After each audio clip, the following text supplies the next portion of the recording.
Avant, je travaillais dans un bureau d'ingénierie. Je faisais des études pour implanter des réseaux de chaleur au bois. J'ai fait une école de commerce que j'ai terminée juste avant de partir.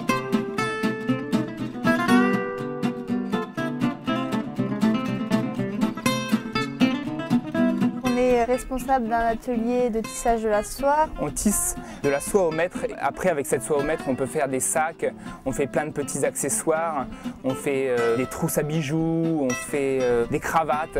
Et on fait des foulards de différentes tailles, des étoiles, des foulards souples, des foulards moins souples, des designs plus ou moins élaborés, ce qui permet d'avoir une gamme de prix assez large et d'en avoir pour tous les goûts aussi.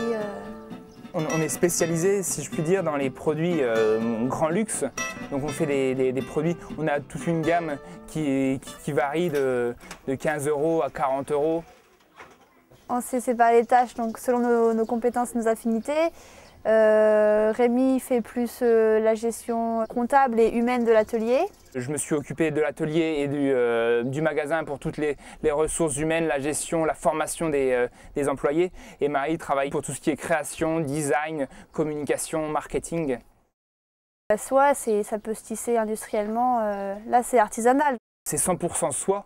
On utilise également des teintures naturelles. On se rend compte que c'est hyper difficile à faire, qu'il y a 50 milliards de fils à passer dans des peignes tout petits, que la moindre erreur va se retrouver sur tout le métrage. Mais après, ça permet d'avoir une réactivité dans la demande parce que voilà, c'est artisanal et d'avoir des produits uniques, d'avoir de la teinture naturelle, d'avoir une grande diversité de produits.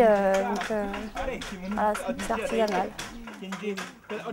L'objectif, c'est que après notre départ, l'atelier soit entièrement autonome.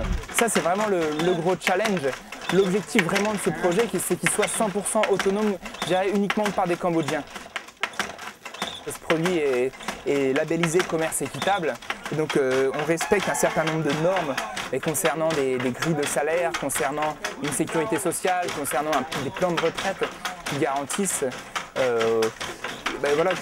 une certaine qualité au produit, une certaine éthique au produit.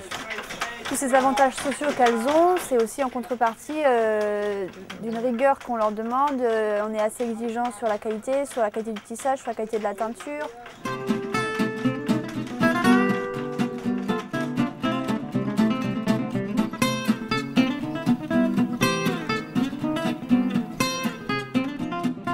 Avant notre mariage, on était assez séparés géographiquement et on a fait chacun de notre côté des projets de volontariat précédemment.